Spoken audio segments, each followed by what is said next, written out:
Sweet. And I'm stoked to hear that you're still as excited as you are, because, I mean, I tuned in at, I think it was about noon 45-ish. And, of course, you're fired up then. And now here we are 7 hours later, and you're still getting after it, man. So that is major kudos to you right there. Hey, thank you, Larry. Thank you very much. I love it.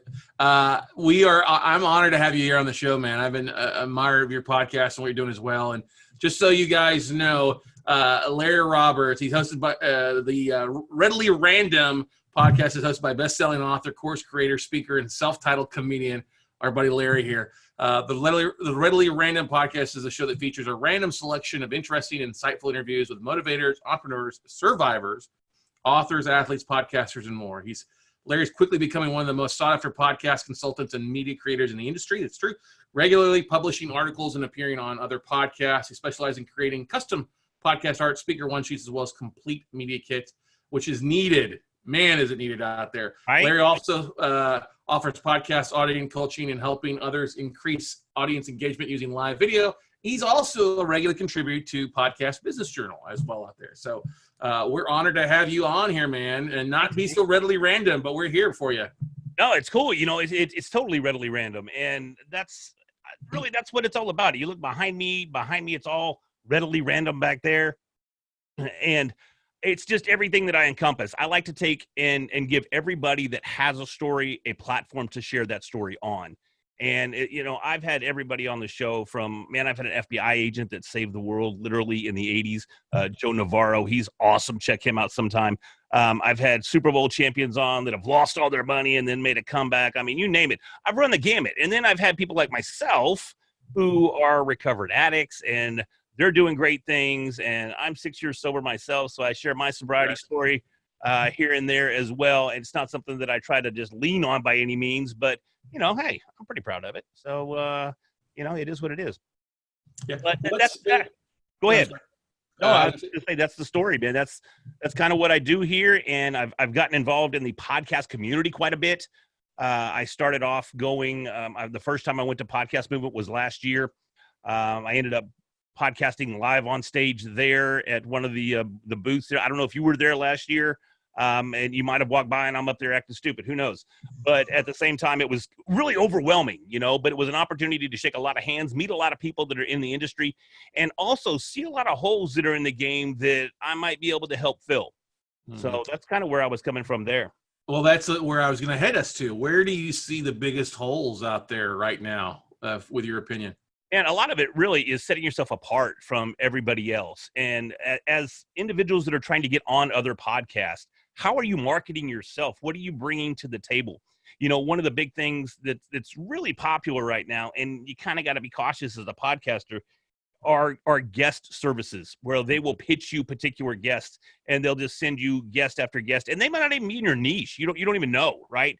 And I made the mistake when I first got hit up, because I was like, oh, this is kind of cool. I must be big time in it now because they're coming to me. But the problem was, I ended up telling, you can only talk about SEO so many times and make it exciting, right?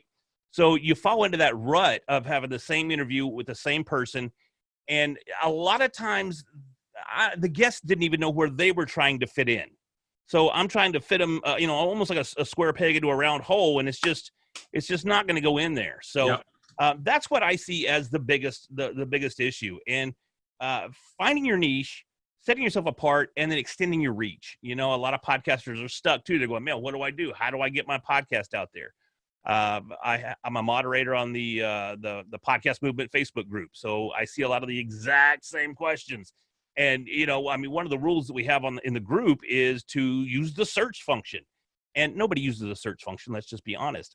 But I feel bad going through and going, look, we've already had this question not 5 minutes ago. There's another post. Go find it. But everybody has the same questions. And nobody seems to be able to find the answers that they're looking for. Mm-hmm.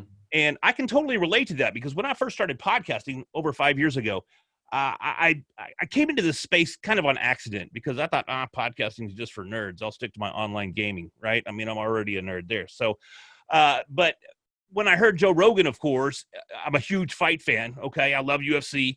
And when I heard Joe Rogan had a podcast, I'm like, I'll give it a try. I started hearing all these comedians come on, and they're using this language that just, I was like, you can say that for real? You can say that word? And I was like, man, this is for me. This is where I need to be. So I jumped on there, and I started off my first podcast with a comedy podcast, and it was called, we'll leave it at that. But no, it was called Accidentally the Whole Tip. I'll just let you run with it from there. And it was hilarious. It was, I mean, if I'm tooting my own horn, but it was starting to cause me some problems at the office. You know, there was some innuendos that were there. We didn't cross any kind of society barriers or anything, but we might have talked about sex a little bit on the, too much, a little too rough. So in an effort to keep the career moving forward at the time, I killed that show, wiped it off the interwebs. So there's no trace of it back to Larry. But I do have all the episodes. If anybody wants the backlog, I can hook you up. But I started Readily Random because I just had to have a show, right? And I knew I was going to take this a different route. And that's when I started finding out how to be a professional podcaster. And it's not laid out in black and white. You may think that it is, but it's really not, and I made a ton of mistakes, and I bought a ton of equipment that I didn't need, some of which is still in boxes today. I literally still have a Scarlett 2i2 in a box, brand new, unopened, and I'm saving that for another podcast I'm going to be on in a couple of weeks. We're going to give it away. But, I mean, it's just sitting here taking up space. I don't use it. Now I have my Rodecaster, which is beautiful. It's the best invention ever. But I bought all this stuff. Bought all these videos, bought all this time with these consultants, everybody out there that would give me an hour of their time. I was paying $100, $200 an hour for people's time just to try to fill up these gaps that I had in my podcasting game. And I'm still learning every day. I mean, I've got Dave Jackson. He's going to be evaluating Readily Random here. I don't know, next week, as a matter of fact, next Thursday, Dave Jackson's going to come on and give me his input, which will be a lot of fun, I'm sure. So, Dave doesn't pull any punches, and I'm ready for it. But that's what it takes, man. You got to be able to take the hit. You know what I mean? Amen. We've got Dave wrapping up Saturday night on Mass Media Summit as well, too. He's the Saturday night keynote speaker. We're excited about that. Cool. Hopefully, he's in a good mood. He's sharing the biggest mistakes he sees podcasters make, which is one of his favorite things to talk about, I think. He loves it. He loves it. And I can't wait for him to tell me all the mistakes that I've made. Oh, yeah, exactly. we got to have a roasting of Dave Jackson at some point, Dude, line me up. Please hit me up. I'm there. I'll write the entire show. I don't care.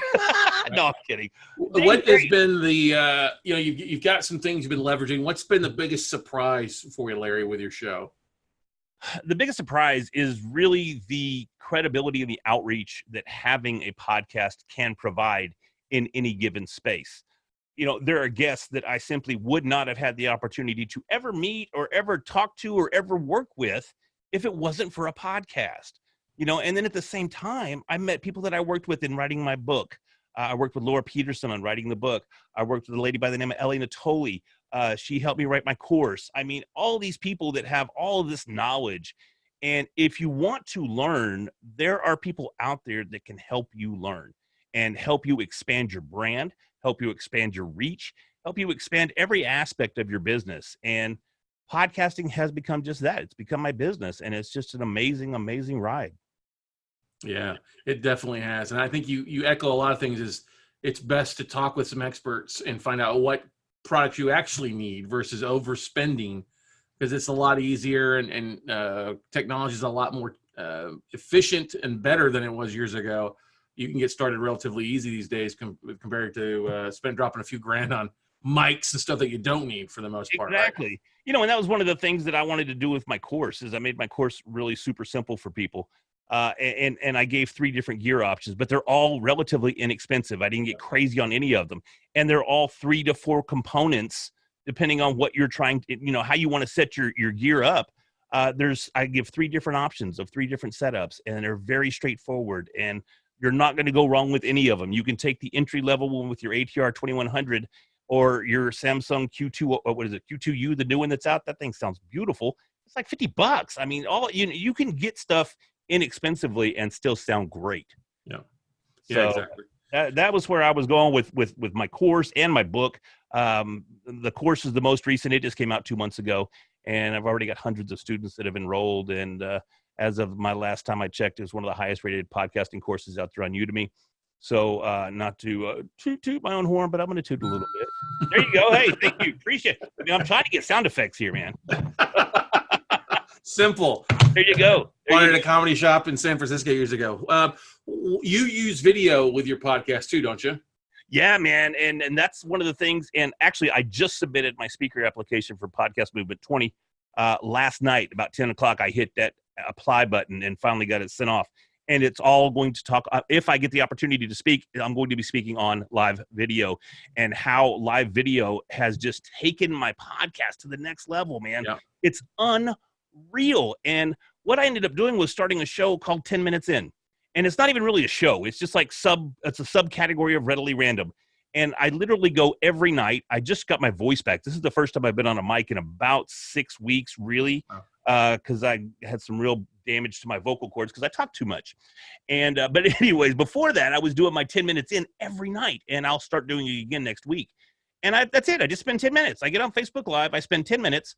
I get more engagement than you would ever imagine. I get people that I don't even know returning to watch each and every night. Some nights I have a topic. Other nights I'm just rambling. Generally, the topic has something to do with podcasting or something in the podcasting space or speaking, something along those lines. But other nights it might just be, hey, what was today in history? You know, just to get out there and just shoot the breeze with people and engage. Then I take that content and I repurpose it, man. Yep. And I take that video. It goes to YouTube. I take the audio. It goes as a sub episode on the Readily Random podcast. And man, it is amazing what it did for the podcast in such a short amount of time too. I mean, it only took a couple of months to see massive, massive reach changes in my podcast.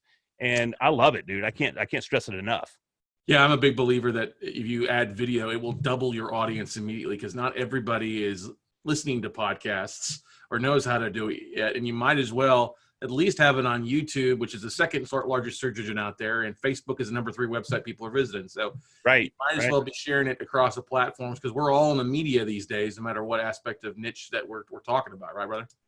Most definitely, you know, and I'm playing with TikTok. You know, I had a TikTok influencer that came on. And he's the same age I am, right? He's in his mid-40s, but the dude is crushing it. I mean, he's making these killer videos, and he's doing collabs with high-end rap artists. And I'm like, what? You're doing what? What am I supposed? I don't even know how I can possibly make this work for me, but I know you can. And that's my next challenge is becoming the TikTok master. The Readily Random dance on TikTok which is what all I see is like people dancing. I'm like, I'm moving on. That's exactly what I said, dude. I was like, man, okay, I got on TikTok. All I see is a bunch of teenagers that are dancing, and I see a whole lot of woodworking. There's a lot of woodworking artists that get on there and do their sculptures, and I'm like, I don't understand what this is for. Yeah. But Chris came on, Chris Olson, I believe was his last name. He came on, did an episode 3 weeks ago. He has it all lined out, and if you're wanting to expand your reach, and he's got like almost 100,000 followers. I mean, and again, 40-year-old dude, just same size. He's fat like me. He's not going to get mad if I say that. We made fun of it, so it's cool. But he just found a way to make it work. And that's what I'm currently looking for. So if anybody watching this or listening says, hey, I'm a TikTok master, hit your boy up and, you know. Get some TikTok coaching there, Larry, right? Yes. What's the best way that people can get a hold of you to learn more about you, learn more about your courses and other stuff that you're doing, Larry? Yeah, man, you can find me on readilyrandom.com. The podcast, of course, is also Readily Random out there on every platform imaginable. All the social medias, Readily Random, at Readily Random on Twitter, on Instagram, on TikTok. You name it. Readily Random will find me. Larry Roberts, you'll find me on Facebook. Hit me up quick. I'm about at that friends that limit on the friends because you know I've taken real quick. I know we're wrapping up, but I took my Facebook and instead of using a group, which I found very difficult, I used my personal account and I ran it to the roof. And now I got to figure out how to become a public figure. Anybody that knows how to be a public figure, hit me up. I'll take that coaching on as well. You just convert your personal page to a business page, and then all the people that are your friends become likes, and then you start a new personal page. Really? Yeah, that's a lot simpler than the last time I looked into this. Yeah, I ran into that issue. Now we've got my personal business page, 34,000 followers, and my personal page I can start over again is just under 5,000 again usually. So Yeah, exactly. I'm sitting there running like 49.90 or something like that. you got to kill people off before you add people. I know, and that's what I've been keeping it at, that 49.90, just in case somebody like Chris. Chris was on earlier today. What did Chris Rusk? Yeah. Or Seb Rusk, Sebastian Rusk. Seb, yeah. Yeah, he was on, and I was like, man, that dude's kind of cool. So I went and hit him up with a friend list. Boom, I had to kick somebody off, brought him on. He accepted. I was like, all right, this is working out for me. But so here's a little thing before we bring on our final guy is use the birthday announcements. So I look at the birthdays each day. If I don't want to wish you a happy birthday, don't know you, you're probably not going to stay on my friend list. I love it, man. That's great. That's great. Right. I'll use it from now on. There Take you go. care. I appreciate it. Thanks, Larry. Let's grab a drink and grab a call sometime soon. All right, bud? Oh, Steph, I'm in Texas too. Let's do it. I know. Sounds All good. right, man. See you later. Bye.